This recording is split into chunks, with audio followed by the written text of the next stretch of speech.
여러분 안녕하세요. 한방토크 건강상담소의 김세원입니다. 5월은 가정의 달이기도 하죠. 이 가정의 달을 맞이하게 되면 가족의 의미를 되새기면서 건강을 주제로 덕장을 건네기도 하는데요.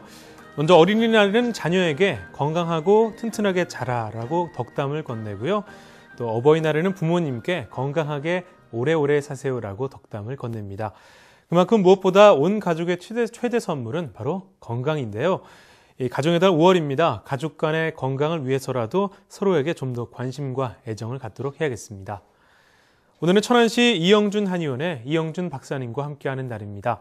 상담 원하시는 분은 서울 02-823-2000번 이용하시면 되겠습니다. 문자로도 신청받겠습니다. 유료 문자 샵8970인데요. 짧은 문자는 50원, 긴 문자와 포토메일은 100원이 부과됩니다. 건강에 관련된 상식이나 간단한 질문을 문자로 보내주시면 잠시 후 문자 Q&A 시간을 통해서 답해드리도록 하겠습니다.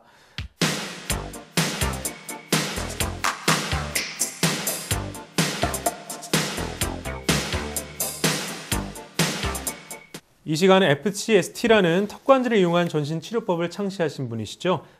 천안시 이영준 한의원의 이영준 박사님과 함께합니다.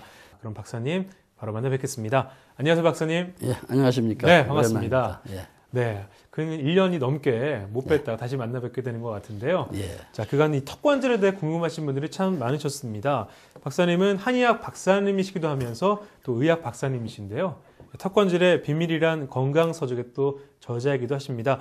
이 턱관절 우리 신체에서 왜 중요한지부터 좀 설명을 해주시죠. 예. 요즘 들어 턱관절이 부쩍 모든 국민들의 관심 속에 있다고 하니까 마음이 좀 굉장히 즐거운 편입니다. 네. 제가 오로지 20여 년간을 턱관절만 연구한 사람이기 때문에 더 반가운 마음이고요. 네. 턱관절은 우리 신체의 모든 척추와 신경계 구조를 무너뜨릴 수 있는 가장 핵심 원인처로 작용하기 때문에 중요합니다. 네. 박사님 최근 저서 중에서 턱관절의 비밀이라는 책이 있는데요. 거기를 보면 턱관절의 중요성에 대해서 아주 다양하게 설명을 해주고 계신데요. 예. 이 시간 먼저 턱이 왜 중요한지 하나하나 좀 설명을 해주시죠. 예. 우리 신체는 머리뼈와 척추뼈 그리고 골반이라는 신체 구조 속에 뇌와 오장육부가 들어 있습니다. 그리고 이 척추와 척추 구조와 장부 기능이 아주 서로 긴밀한 관계를 유지하면서 생명 활동을 영위하고 있습니다.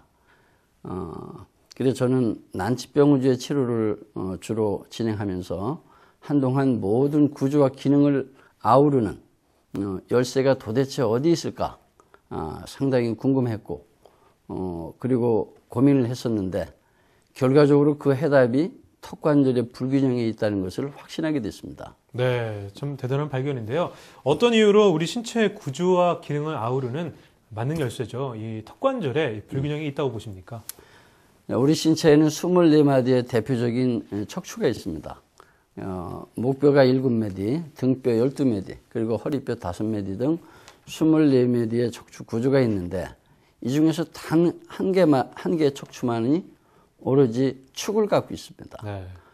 근데 그 축을 갖고 있는 척추가 두 번째 목뼈인 2번 경추입니다. 그래서 축을 갖고 있다고 그래서 축추라고 하죠.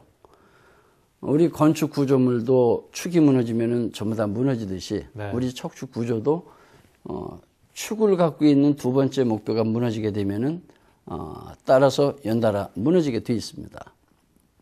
그런데 이런 사실을 일반 국민들이나 의료인이 알고 있는 분들이 적다는 사실이죠. 네. 그리고 모든 척추의 중심 축 역할을 하는 이 축추, 2번 경추를 무너뜨리는 그 원인처가 바로 턱관절의 불균형이 있기 때문에 더욱 중요하다고 봅니다. 이는 역설적으로 표현한다면은 턱관절의 균형이 맞다면은 축추를 비롯한 모든 척추 구조가 틀어질 수 없다는 얘기가 되기도 합니다. 네, 그렇군요. 그런데 박사님, 아무래도 일반 국민들이 알고 있는 의학 상식으로는요, 예. 7마디 목뼈 중에 하나죠. 바로 두 번째 목뼈인데요. 이 2번 경추가 틀어지면 모든 척추가 틀어진다. 아주 작은 것에서 출발하거든요. 예. 이해가 선뜻 되지는 않습니다. 예, 이 첫째, 이제 두 번째 목표는 두 번째 목표의 그 축을 갖고 있는 2번 경추는 네. 24마디의 척추의 중심 축이기도 하고 또 두개골에 이 두개골의 운동 중심 축 역할도 같이 합니다. 그리고 또 아래 턱의 운동 중심 축 역할도 같이 하면서 세 가지 축의 역할을 대신하고 있습니다. 그래서 축추가 틀어지게 되면 24마디 척추가 덩달아서 틀어지게 되고 네. 또 그 24마디 척추는 정상 위치에 존재하기가 어렵게 됩니다. 왜냐하면 축추는 단순한 척추의 중심 축이만이 아니라 머리를 떠받치고 있는 머리 무게 중심 축 역할도 대신하고 있기 때문입니다. 네. 그래서 축추가 틀어졌다는 것은 우리 머리의 무게 중심이 척추의 중심 축을 벗어났음을 의미하고요. 또 우리 신체는 머리의 무게 중심 축이 척추의 중심 축에서 어느 쪽으로 이동되느냐에 따라서 이 나머지 척추들이 그에 따라서 보상적인 움직임이 일어나게 되는데 이러한 이유로 모든 척추가 축이 틀어지게 되면 즉 2번 경추가 틀어지게 되면 같이 틀어지게 되어 있습니다. 네.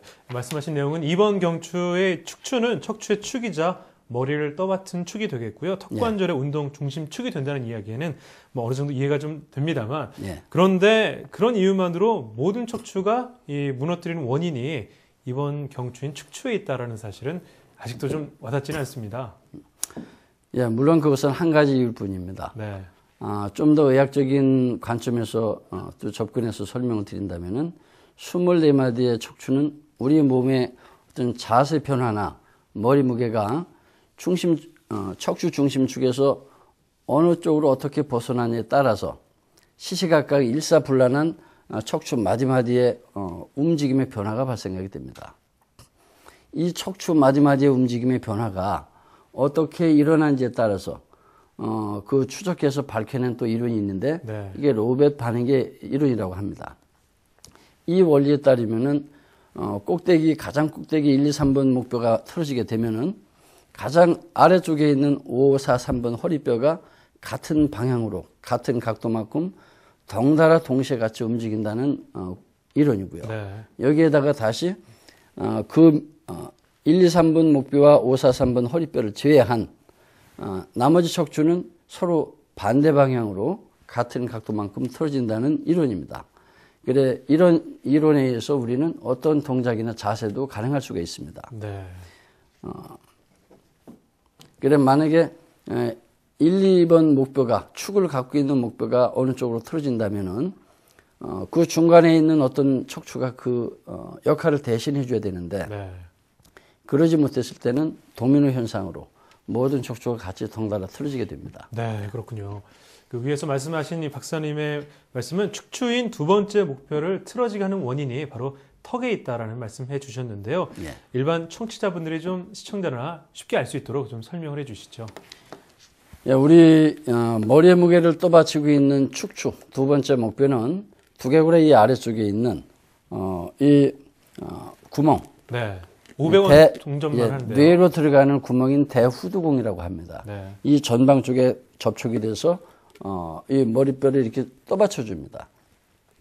근데 이 두개골과 1번, 2번 목뼈가 만나는 이 양측에 관절면이 있는데 이 관절면이 만약에 앉아있는 의자 다리에 두 개 역할을 대신한다면은 나머지 두 개 역할은 우리 구치부, 양측 어금니가 그 역할을 대신하고 있습니다. 네. 그런데 만약에 양측 턱관절의 밸런스가 깨져서 균형이 깨진다면은 이 머리의 무게중심은 가만히 중심축에 놓이고자 해도 어느 한쪽으로 기울거나 또는 전방으로 이동하거나 해서 일자목이나 척추 측만 등등 또는 등이 굽어지는 척추 후만 등이 유발되게 되겠죠. 네. 그래서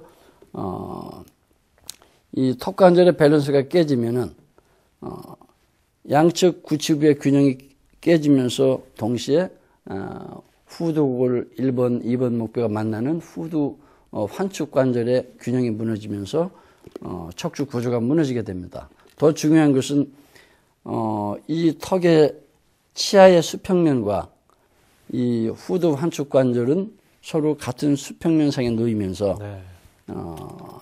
이 같이 의자 다리의 네 가지 역할을 대신한다는 거죠. 네, 한쪽만 뭐 틀어줘도 급격하게 휘어질 가능성이 있는데요. 예.